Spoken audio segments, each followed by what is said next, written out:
For over 2,000 years, the ancient Sith Empire dominated its region of the galaxy without using lightsabers.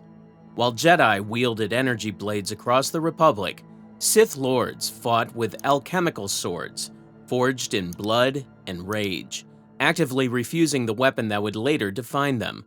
This was not ignorance or poverty. Something about the lightsaber itself conflicted with what it meant to be Sith. The Legends sources reveal 7 specific reasons why almost all ancient Sith refused lightsabers, making the weapon's eventual adoption a compromise rather than an evolution of their thinking. The first reason is foundational. Lightsabers violated early Sith philosophy about power and passion. In Legends continuity, specifically the Star Wars Book of Sith by Daniel Wallace, the Sith Code establishes their core belief system. The Code teaches that peace is a lie, and only passion leads to true power. In contrast, the Jedi Code confines its followers through peace, serenity, and harmony, which the Sith saw as the passive acceptance of limitations. Fear leads to anger, anger leads to hate, hatred leads to power, and power leads to victory. Rage channeled through anger is unstoppable, and passion will always defeat peace. For the Sith, the lightsaber represented everything wrong with Jedi philosophy. The weapon embodied restraint and control, the very limitations the Sith rejected. To adopt it would mean accepting Jedi assumptions about power itself. The second reason reveals what Sith weapons actually were, extensions of the wielder's dark side essence created through blood ritual. According to legend sources, a Sith sword is enhanced by submerging it in a trough of blood spilled in anger, with its edge ground using spholten rhyolite to ensure it never dulls. The Sith species themselves had practiced this sword forging tradition for millennia before the Dark Jedi ever arrived on Korriban. When the exiled Dark Jedi became Sith Lords, they adopted and refined these existing methods rather than clinging to their Jedi weapons. Sith alchemy worked on both living and non-living matter, though metal was easier for apprentices to work with because there was no living cells to resist the change. According to Sources Sin, one of the first Dark Lords who chronicled these techniques, the process was not quick or simple. Creating a Sith sword required time, rage, and sacrifice. Once altered, any object touched with alchemical science would become force-sensitive itself, forever retaining a mirror imprint of its forger. The weapon carried an echo of the Sith's dark side presence even after death. This meant that wielding a Sith sword was wielding a piece of its creator's power preserved in metal. The blade also focuses the force energy of the user, giving the edge an unnatural sharpness. As the wielder grows stronger in the dark side, the blade becomes more deadly in response. The weapon adapts to its master's growth, which created a bond that went far beyond simple ownership. Warrior and weapon were connected through the Force itself, linked by the blood and rage that forged the blade. Sith swords were not just tools, but literal extensions of their maker's power. A lightsaber, by contrast, could be picked up and used by anyone with the skill to wield it. It carried no imprint of its creator, no bond with its user, and it did not grow stronger as the wielder grew stronger. It was simply a tool, efficient and effective, but ultimately lifeless. For the Sith, this made it inferior, no matter how effective it might be in combat. A weapon without connection was a weapon without meaning. The third reason exposes a philosophical divide. Lightsabers removed the physical reality of violence that the Sith valued. Legend sources preserve a statement from Comac Da, a Sith from this era, that reveals this mindset. For him, although lightsabers are a superior weapon, there is nothing quite as satisfying as feeling the warm spray of blood when one cuts through an enemy with a metal sword. The Sith wanted to experience combat fully, not at a sanitized distance. The lightsaber's energy blade killed without physical contact, without texture, without the feel of steel cutting through flesh. For a tradition built on channeling passion, rage, and anger into power, this distance went against everything they believed. The fourth reason reveals a technological reality. Early lightsabers were deeply flawed weapons during the era when the Sith Empire was founded. The earliest lightsabers were crude devices that used experimental frozen blaster technology to create an energy beam of a fixed length. Designed mainly for siege warfare, these archaic lightsabers were barely portable. Their energy needs required a flexible cable connecting the lightsaber's handle to a power pack worn on a Jedi's belt. The cable was not shielded and literally tied a Jedi to the lightsaber, creating an obvious weakness in personal combat. These weapons, sometimes called proto-sabers, were not practical for the kind of fighting the Sith valued. Movement was severely restricted by the tether. The cable itself could be cut by an opponent, instantly disabling the weapon. The power pack strapped to the user's belt became a vulnerable target. An enemy could destroy it, deplete it, or simply force prolonged combat until the energy cell ran dry. For warriors who relied on aggressive, close-quarters combat channeling dark-side rage, these limitations were unacceptable. The timeline makes this even clearer.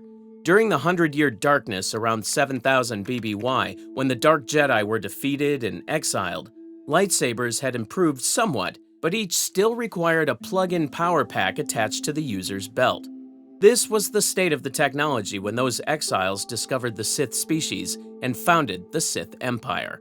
Their descendants did not use lightsabers during the Great Hyperspace War approximately 2,000 years later, choosing instead to invest in the alchemical weapons they saw as superior to what the Republic possessed. Throughout nearly the entire Golden Age, lightsabers remained technologically inferior to Sith swords. Even when Sith engineers developed internal power cells during the Great Hyperspace War itself, solving the proto-saber's fatal flaws, the Sith forces continued wielding their traditional blades in battle. The weapon they were refusing was no longer technologically inferior, yet they refused it still. This reveals that their choice had always been cultural rather than practical. The fifth reason demonstrates practical superiority. Sith swords were more effective in combat than early lightsabers. The combat advantages were clear. Sith swords are effective against lightsabers because their alchemically altered metal refracts the lightsaber's energy while retaining rigidity and sharpness. A lightsaber cuts through ordinary metal easily, but a Sith sword's alchemical properties allow it to interact with the energy rather than being destroyed. Unlike ancient lightsabers, Sith swords require no power packs or energy cells. This gave them a major advantage in sustained combat. They could deflect blaster bolts just as easily as lightsabers while having no technological weaknesses to exploit. With no cables or power cells, the weapon was always ready at full strength. Darkside wielders could also channel their force power directly into the weapon itself. When calling upon the dark side, they could add that power to the sword's damage, rather than just their accuracy. This increased the blade's killing power in ways impossible with early lightsabers. When wielded by a trained Sith warrior, a Sith sword was often a match for a lightsaber in single combat. The weapon's effectiveness was never in question. The later shift to lightsabers came from different factors entirely. The sixth reason exposes a historical reality. War eventually forced compromise on even deeply held traditions. In the legend source Star Wars: The Essential Atlas by Jason Fry and Daniel Wallace, it documents the Great Hyperspace War in 5000 BBY with specific details about the weapons used. Republic defenders struggled against strange invaders who wielded weapons of alien design. When Sith forces reached Coruscant's legislative district, Jedi defenders stood shoulder to shoulder with lightsabers drawn as a last line of defense. The contrast was clear. Sith wielded traditional weapons while Jedi used lightsabers. The Sith had built an interstellar empire with advanced starships, alchemy, and sophisticated force techniques.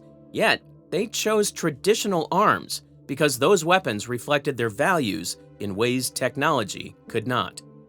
Visual records from Star Wars: Tales of the Jedi comics by Kevin J. Anderson provide direct confirmation of this weapon choice. In the Golden Age of the Sith, Issue 2, Sith Lords Naga Sadow and Ludo Kresh are shown wielding traditional metal swords during their succession duel around 5000 BBY. These were the two most powerful Sith competing for supremacy after the previous Dark Lord's death. At the highest level of their civilization, during a formal challenge for ultimate power, they wielded traditional Sith swords wreathed in dark-side energy. In The Fall of the Sith Empire issues 3 and 4, battle scenes from the Great Hyperspace War show Sith ground troops and Massassi warriors armed with swords, axes, and polearms fighting against Jedi with blue lightsabers. The visual contrast appears repeatedly throughout the invasion. The first recorded Sith to use a lightsaber was not a traditional Sith at all. The earliest record of a Sith using a lightsaber was Frida Nad, a former Jedi apprentice who learned the ways of the Sith from the spirit of Naga Sadow. This occurred around 4400 BBY, approximately 400 years after Sadow's death during the Great Hyperspace War. The timeline is significant. For over a millennium after their civilization fell, no Sith had adopted the lightsaber. Nad was a fallen Jedi who brought his weapon when he turned to the dark side. When he awakened Sadow's spirit on Yavin 4 and learned Sith sorcery, there is no record of lightsaber instruction. The ancient Dark Lord taught traditional Sith methods even to a student who already knew how to wield a lightsaber. Sadow chose to preserve the old ways, rather than adapt to what his student brought. More than 300 years later, Exar Kun modified his own lightsaber into a double-bladed weapon by following instructions from a Sith holocron. The knowledge existed in Sith archives, but was not actively practiced. Lightsaber adoption came from outside Sith culture, imported by Jedi defectors, rather than developed from within. The seventh reason reveals persistence. Traditional weapons remained dominant throughout the Sith Empire's existence. Sith swords remained the weapon of choice from the Empire's founding to its fall. This was not a slow transition or gradual acceptance of lightsabers. The ancient Sith maintained their weapon traditions consistently across their entire civilization, only abandoning them when the Empire itself collapsed. The archaeological and historical record shows no period of mixed use, no gradual shift in preference. It was a total commitment to their alchemical blades until the civilization that created them ceased to exist. Even in later eras, after lightsabers had become common among Sith, the old weapon traditions were remembered as more than just relics. They represented a different understanding of what it meant to wield the dark side, a connection to power that later Sith had lost or abandoned. Understanding this choice requires seeing past efficiency. The contrast between these two weapons reveals everything about the ancient Sith worldview. The ancient Sith operated from a worldview their descendants would not share. For them, the weapon's creation through blood ritual was inseparable from its power. Later Sith would adopt different methods, not because they had forgotten, but because they served different purposes in different times. However, for 2,000 years, this weapon tradition held. It defined what it meant to be Sith during the Golden Age, before fallen Jedi brought their lightsabers into the culture. The philosophical conflicts between tradition and adaptation would continue shaping every generation that followed. To see how Darth Bane transformed these ancient principles into the Rule of Two system that nearly destroyed the Jedi Order, watch the complete timeline of Bane's philosophy from Korriban's alchemical forges to Sidious's galactic empire. And to discover where these weapon traditions, the blood rituals, and the alchemical practices truly began, the complete history of the Sith species reveals the deeper origins, stretching back over 100,000 years before the first Dark Jedi ever arrived on Korriban.